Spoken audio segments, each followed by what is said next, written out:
C'est dans l'un des quartiers les plus pauvres d'Amman, à Marca, que se situe la paroisse catholique latine du père Khalil Jar.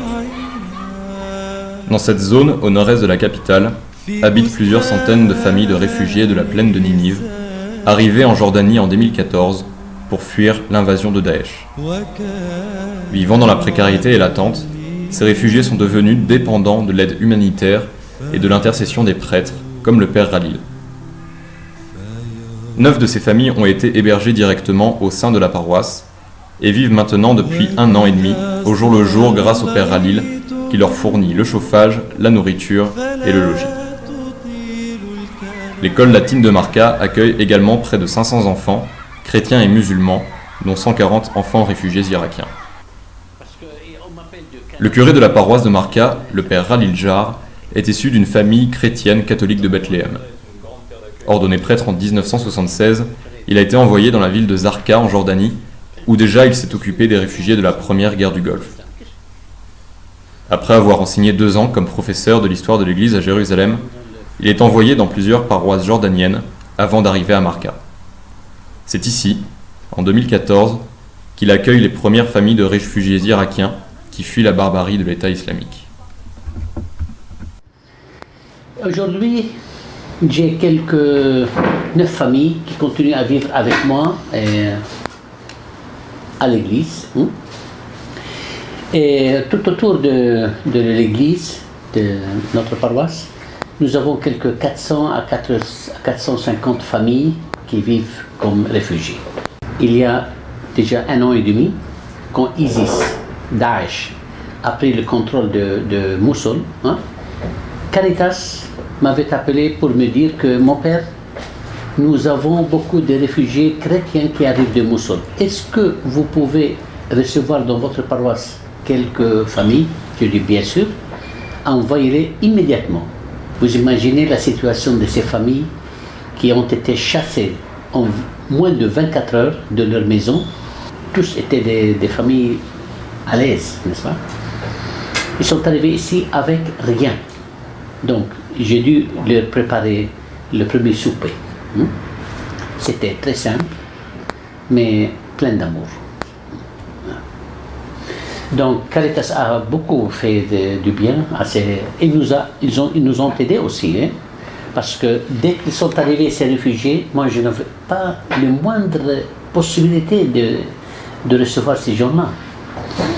Et du coup, qu'est-ce qui a été mis en place depuis maintenant plus d'un an, depuis leur arrivée? D'abord, nous avons quelques 24 appartements ici à Marca et à Jabal Amman, et que nous devons payer les loyers d'abord.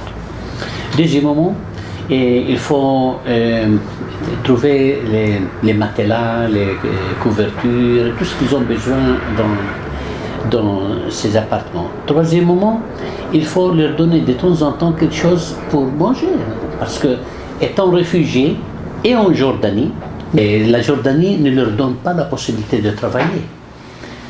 Ils ne peuvent pas travailler. Ils sont arrivés avec rien. Comment vous imaginez qu'ils puissent vivre une vie digne d'un homme? C'était là que l'Église devait intervenir pour aider ces gens-là.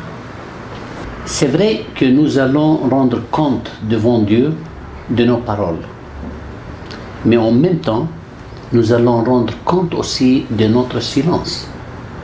Donc, je suis obligé de parler. Ici, à Marca, j'ai une grande communauté musulmane, des réfugiés, musulmans et chrétiens. Pas une fois, un employé de HCR est venu voir ces gens-là, ou demander comment ils vivent, ou demander de quoi ils ont besoin. Donc ça, c'est pas permis, ça. J'ai reçu une aide de l'Église en détresse, il y a 2 ans. Ils nous ont envoyé 50 000 euros. Et nous continuons à vivre avec cette petite action. Cette aide n'est pas proportionnée à la situation actuelle et ne peut pas répondre à tous les besoins de ces réfugiés. Je suis convaincu que c'est le bon Dieu qui prend soin de ses enfants. Parce que chaque fois que nous nous trouvons dans une situation financière difficile, ma prière au bon Dieu, prenez soin de vos enfants. Ce sont vos enfants, non pas mes enfants. Ok? Et c'est lui qui s'occupe de nous. Moi, je ne suis pas ici qu'un petit serviteur. Hein? Et grâce à Dieu, rien ne nous a manqué. Parce que nous vivons jour par jour. Le Seigneur est mon pasteur, rien ne me fera, rien ne me manquera. Et je vous dis ça franchement parce que je vis chaque jour, chaque minute cette réalité. Et aussi grâce à Dieu que le bon Dieu a mis sur notre chemin SOS Chrétien d'Orient. Comme chrétien, comme prêtre, je ne crois pas au hasard. Hein? Je crois à la providence. Hein? Si vous êtes ici, c'est pas parce que vous êtes venu par hasard, c'est l'Esprit du bon Dieu qui vous a guidé chez moi. Comme a guidé beaucoup d'autres associations et organisations. C'est pourquoi tous mes respects à ces jeunes garçons et filles hein, qui sont à la disposition au service des réfugiés. Et n'oubliez pas que si nous sommes ici pour servir les réfugiés, c'est un privilège qu'un jour ou l'autre, hein, nous allons nous rendre compte hein, que c'était un privilège de servir ces enfants du bon Dieu. Ne me demandez pas ce que nous avons fait pour les réfugiés. Moi, je préfère poser la question à l'envers. Qu'est-ce qu'ils ont apporté à nous, ces réfugiés? À moi, personnellement, c'était des messagers du Seigneur. Ils m'ont aidé à revoir et à analyser de nouveau ma mission, mon sacerdoce, mon travail social. Hein. Ce sont des gens, pour moi, ce sont des saints. Ce sont les saints du siècle. Moi, je vis avec des saints.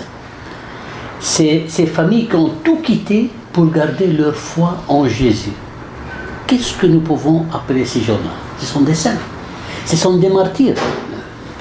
Du coup, qu'espérez-vous pour eux? Est-ce que de repartir dans leur pays un jour ou Là, je ne peux pas imposer mon opinion. C'est à eux de décider. Hein? Parce qu'ils ont souffert assez. Or, quand on leur parle de cela, ils nous disent, mon père, c'est assez. Nous avons souffert assez. Hein? Nous voulons chercher un pays où nous pouvons vivre tranquille. Non pas pour nous, mais pour nos enfants. Nous devons assurer un futur sûr pour nos enfants. Hein? Deuxièmement, ils ne veulent plus avoir contact avec les pays arabes musulmans. Ils en ont assez. Et je comprends. Notre mission des chrétiens, notre Seigneur Jésus-Christ nous a dit, vous êtes le sel de la terre. Si votre manger, ce que vous mangez, votre nourriture est trop salée, est-ce que vous pouvez le manger? Non. Et s'il est sans le sel, vous ne pouvez pas le manger. Donc un peu de sel donne un bon goût. Donc, quand il a dit, n'ayez pas peur, petit troupeau, parce qu'il savait bien que nous serons un petit troupeau et nous resterons toujours un petit troupeau. Sinon, il pourrait dire, n'ayez pas peur, petit troupeau, vous serez une majorité. Non, il a dit, n'ayez pas peur, petit troupeau. Donc, c'est notre mission d'être persécutés, parce que nous sommes les enfants de la première église de Jérusalem, les enfants de l'église du Calvaire. C'est notre mission. Et moi-même, j'attends d'un moment à l'autre d'être, disons, martyr. Et c'est normal, parce que je suis l'enfant d'une église qui vit le martyr jour par jour. Donc nous n'avons pas peur. Hein. Au contraire, nous savons qu'avec notre souffrance et notre persécution, hein, nous payons la gloire de l'Église. Et je suis sûr qu'un jour ou l'autre, l'Europe reprendra sa foi en Jésus. Hein. Et nous payons maintenant avec nos souffrances le prix. Et ce prix ne sera jamais en vain. Vous aviez quelque chose à dire à vos frères chrétiens de France? Je veux leur dire un grand merci de nous envoyer ce groupe de SOS Chrétiens d'Orient, jeunes filles et jeunes garçons, qui nous ont transmis l'amour et la tendresse de nos frères les Français. Et soyez sûrs que nous gardons dans notre prière toujours le peuple de la France. Moi, je suis d'une famille chrétienne catholique, d'éducation chrétienne, mais notre deuxième langue à la maison, c'est le français. Donc pour nous, la France, c'est quelque chose de très sain. Nous prions pour la France, pour le peuple de français, et nous espérons que le bon Dieu va vous payer en revanche, avec des grâces et des bénédictions. Et je suis absolument sûr que le gouvernement français, le Premier ministre, le peuple français tient à cœur le cas des chrétiens et l'histoire des chrétiens du Moyen-Orient. Parce que la France était toujours la défenseur de l'Église en Moyen-Orient. Moi, j'étais honoré de la visite du Premier ministre français.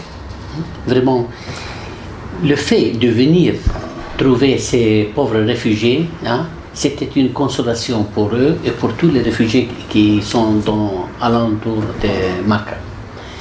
Il y a eu une dizaine de jours la visite d'une délégation d'évêques internationaux à Amman, oui. Que vous avez pu rencontrer, je crois, qui était venue à la demande du pape pour évaluer les besoins des réfugiés chrétiens en Jordanie. Oui. Quel a été votre ressenti sur cette visite? Est-ce que vous espérez une évolution et peut-être une action plus efficiente de la part de l'Église pour les réfugiés en Jordanie? Ce que je dis à leur excellence, les évêques, que s'ils peuvent sensibiliser les consciences des chrétiens dans leur diocèse. Parce que nous, comme chrétiens, notre identité, carte d'identité, c'est notre amour entre nous. Donc, sensibiliser les chrétiens dans le monde entier qu'ils ont des frères qui souffrent au Moyen-Orient. Ils ont besoin de leur prière et de leur soutien. Je dis toujours que la paix, c'est un cadeau très cher du bon Dieu. Il faut prier et payer. Prier pour la paix et il faut payer pour aider ces pauvres réfugiés. Nous espérons qu'ils puissent faire quelque chose.